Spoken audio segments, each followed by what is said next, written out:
దేవస్థానం అనేది గుడికి ఒక ప్రత్యేకత అనేది అయితే మాత్రం ఉంది.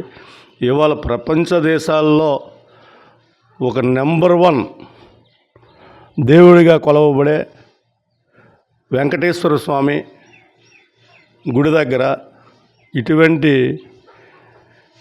ఆరోపణలు వచ్చాయనేసి అంటున్నారు, కానీ అది నిజమే అని నేనైతే భావిస్తాను. కారణం ఏంటంటే గత ప్రభుత్వంలో దేవాలయాలు కూల్చబడ్డాయి అన్నదానికి కేవలం అది కక్షపూర్తిగా హిందూ సాంప్రదాయాల మీద కక్షపూర్తిగా హిందూ దేవాలయాల్ని కూల్చాలనే ఒక ప్రత్యేకమైన దృష్టితో ఇటు ఇక్కడ మన రామతీర్థం అయితే కావచ్చు, విజయవాడలో అమ్మవారు రథచక్రాలే కావచ్చు, మరి ఇంకెన్నెన్నో ఇంచుమించుగా 100కి పైచిలుకుగా దేవాలయాలు కూలబడ్డాయి. మరి ఇప్పుడు ఈ ప్రభుత్వంలో, ఈ కూటమి ప్రభుత్వంలో వచ్చేసరికి కూల్చబడకపోవడానికి గల కారణం ఏంటి? ఆ రోజు ఆయన ప్రత్యేకించి హిందూ సాంప్రదాయాలు దెబ్బతీసే విధంగా హిందూ దేవాలయాల్ని పక్కతోవన పెట్టించి చేసే విధానాన్ని బట్టి చూస్తే ఇవాళ లడ్డూలో నెయ్యికి బదులుగా రకరకాల కల్తీ నెయ్యిని తినకుండా ఉండేటువంటి నెయ్యిని అందులో ప్రవేశపెట్టి అది ఒక రకంగా చెప్పాలనేసి అంటే ఇష్టం లేని భోజనాన్ని తిరుపతి దేవస్థాన ప్రసాదంలో కలిపి ఇష్టం లేనటువంటి హిందువులు తిననటువంటి పదార్థాన్ని తీసుకొచ్చి అందులో కలిపి ఆయన ప్రత్యేకించి వెంకటరామమూర్తిని అడ్డంగా పెట్టుకొని ప్రజలు తిననటువంటి వ్యక్తిని కూడా తినిపించాడు అన్నదానికి ఇది ఒక నిదర్శనం. ఇవాళ ఇందిరాగాంధీ తీసుకోండి, లేదనేసి అంటే రాజీవ్ గాంధీని తీసుకోండి, పిఎంలు, అలాగే మన రాష్ట్రపతి అబ్దుల్ కలాం తీసుకోండి. వీళ్ళు ఆ గుడికి వెళ్ళేటప్పుడు డిక్లరేషను పై సంతకం పెట్టి గుడికి వెళ్ళేవారు. కానీ జగన్మోహన్ రెడ్డి అంటే వాళ్ళకంట గొప్పవాడేం కాదు కదా జగన్మోహన్ రెడ్డి. ఒక పిఎం, ఓ రాష్ట్రపతి చేసినటువంటి వ్యక్తి వాళ్ళకంటే గొప్పవాడు కాదు కదా జగన్. ఈయన వాళ్ళు కూడా అన్యమతస్థులు కాబట్టే వాళ్ళు డిక్లరేషన్ తీసుకొని గుడిలోకి వెళ్ళారు. కారణం ఏంటంటే ఇవాళ మనం కూడా హిందువులు కూడా ఒక మసీదుకి పోవాలన్నా, ఒక చర్చికి పోవాలన్నా డిక్లరేషన్ ఇచ్చే అందులోకి వెళ్ళారు. కారణం ఏంటంటే హిందువులు చేతులు పెట్టి నమస్కరిస్తారు, జోడించి నమస్కరిస్తారు. అలాగనే ముస్లిమ్స్ మోకాలపై కూర్చొని దండం పెడతారు, క్రిస్టియన్స్ హల్లెలూయా అని చెప్పేసి దండం పెడతారు. మనం మసీదులోకి వెళ్ళి నిలబడి దండం పెట్టడం ఆచారం కాదు కాబట్టి మనం అక్కడ డిక్లరేషన్ ఇవ్వంటే అక్కడ ఆ సాంప్రదాయ ప్రకారంగా మనం దండం పెట్టి మసీదులోకి వెళ్ళి దండం పెట్టి చేస్తేనే చెయ్యాలనే ఉద్దేశంతోనే డిక్లరేషన్ తీసుకుంటారు. అంతేకాదు మన చర్చిలోకి వెళ్ళామంటే హల్లెలూయా అంటూ వాళ్ళు ప్రార్థనలు చేస్తే వాళ్ళతో మనం సమానంగా పూజించితేనే మనం ఆ మసీదులో చర్చిలోకి వెళ్ళాలి. లేదు మన వెంకటరామమూర్తి దేవుడు అనేది హిందువు కాబట్టి హిందువు దేవుడి దగ్గరికి వెళ్ళేసరికి డిక్లరేషను దండం పెట్టి నమస్కరించి ఏ విధంగా అయితే హిందువులు చేస్తారో ఆ విధంగా చేయాలి. కానీ అక్కడికి వెళ్ళి వెంకటరామమూర్తి దగ్గరికి వెళ్ళి తిన్నంగా నిలబడమో లేకపోతే ఇంకొకటి చేయడమో అన్నది అది కరెక్ట్ కాదు. అందుకనే మెయిన్ డిక్లరేషన్ తీసుకోవాలి. సంతకం పెట్టకుండా వెనక్కి వెళ్ళాడు అనేసి అంటే దాన్ని మనం ఏమనుకోవాలి? అనుకోవడానికి ఆధారాలు ఏంటి? నిజంగా ఆయన చేయించాడనేసి ఇవాళ హిందువులందరూ నమ్ముతారు, నమ్మి తీరుతారు. ఆయన చేశాడు కాబట్టే ఈరోజు ఆయన వెలుపులకు వచ్చాడు.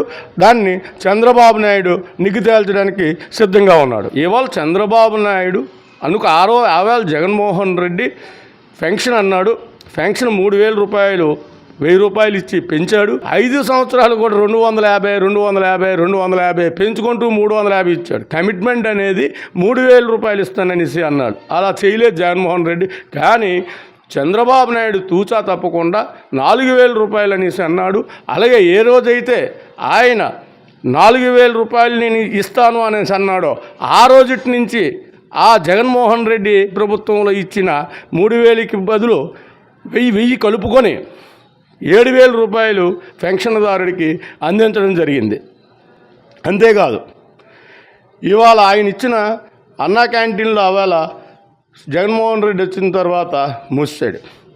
అన్నా క్యాంటీన్లు కేవలం పేదవాళ్ళకి విజయనగరం వెళ్ళినటువంటి పని చేసుకొని అక్కడ క్యారేజ్ లేకపోయినా లేకపోతే తిండికి అవకాశం లేకపోయినా ఉన్నటువంటి వాళ్ళందరికీ కూడా 5 రూపాయలకి అన్నా క్యాంటీన్లు భోజనం దొరకడం అనేది చాలా అదృష్టంగా భావించి ప్రజలు. అంతేకాదు ఈ మేస్త్రులని చాలామంది ప్రయాణికులని అక్కడ నిస్సహాయితో ఉన్నాళ్ళు లేదని అంటే ఆ క్షణానికి వాళ్ళకాడ ఎంత డబ్బు ఉన్నా సరే ఆ క్షణానికి డబ్బు లేకపోతే ఆ ఆకలిని కడుపు తాలూకు ఆకలిని ఎవరు తీరుస్తారు?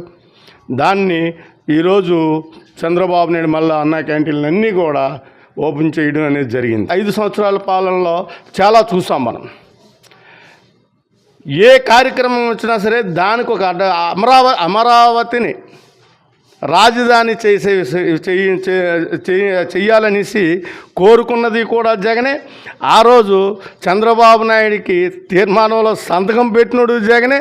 మళ్ళా ఆ టైం వచ్చేసరికి ఆయన ప్రభుత్వంలోకి ఎక్కేసరికి అమరావతి కాదు 3 రాజధానులు అని చెప్పేసి మొత్తం సర్వనాశనం చేసినటువంటి జగన్మోహన్ రెడ్డి ఈరోజు ఈ మాట్లాడడం చాలా బాధాకరమైన విషయం. అంతేకాదు చంద్రబాబు నాయుడిని మాట్లాడడానికి ఎటువంటి మంచి చెయ్యని జగన్మోహన్ రెడ్డి మాట్లాడడం సరికాదు. ఇంతేకాదు అట్లా ఏ కార్యక్రమం వచ్చినా సరే దాన్ని ప్రజలకి ఏ సమస్య వచ్చినా సరే అలాంటి పరిస్థితుల్లో రైల్వే జోన్ అని లేదంటే రాజధానులని విశాఖపట్నం అని మభ్యపెట్టి అక్కడ రాయలసీమ వాళ్ళని తర్వాత కోస్తా వాళ్ళని అలా చెప్పేవాడు. ఇటు వచ్చేసరికి మనకేం చెప్పేవాడు? అక్కడ కోర్టు పోతుంది, అక్కడ కోర్టు పెడతాము, ఇక్కడేమో సచివాలయం పెడతాము అని చెప్పి 3 ప్రాంతాలకి 3 రకాలుగా చెప్పి మాయి చేశాడు. కానీ చంద్రబాబు నాయుడు తాలూకా ఆలోచన ఏంటంటే 3 ప్రాంతాల వాళ్ళకి అమరావతి అందుబాటులో ఉంటుంది. మనకి ఒక కోర్టు అవసరం వచ్చింది, ఒక హైకోర్టు అవసరం వచ్చిందంటే ఆ పేపర్స్ అన్నీ కావాలని అంటే సచివాలయం కావాలి. లేదు ఒక రెవెన్యూ సెక్టార్ ఉన్నదని అంటే రెవెన్యూ సెక్టార్లో మనం ఏ విషయమైనా తెలుసుకోవాలంటే సచివాలయం కావాలి. అలాగే ఇంకా మిగిలిన పరిపాలనా దిశ అవసరంలో కావాలని అంటే ఆ పరిపాలన తీసుకుని అమరావతిగా ఒక రాజధాని కావాలి, ఒక ప్రత్యేకమైన ఒక రాజధాని కావాలి. అమరావతి వచ్చి కాకుండా విశాఖపట్నంలోని ఒక రాజధాని 3 ప్రాంతాలకి 3 రాజధానులు ఇస్తే 3 ప్రాంతాలు 3 చోట్ల ఉంటే ఈ మనకు అవసరమైనటువంటి సమస్యని పరిష్కరించుకోవడానికి రెవెన్యూ సెక్టార్కి ఎక్కడ పోవాలి? అమరావతి పోవాలి. లాభకరంగా ఎక్కడికి వెళ్ళాలి? రాయలసీమ పోవాలి.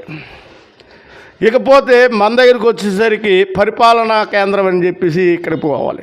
అంటే ఈ 3 ఒకే లీగాలిటీ వచ్చిన మనిషి ఈ 3 ప్రాంతాలకి తిరగాలనేసి అంటే మ్యాక్సిమం ఒక 5-6 రోజులు పడుతుంది. అది ఆయన శ్రమపడి వెళ్తే.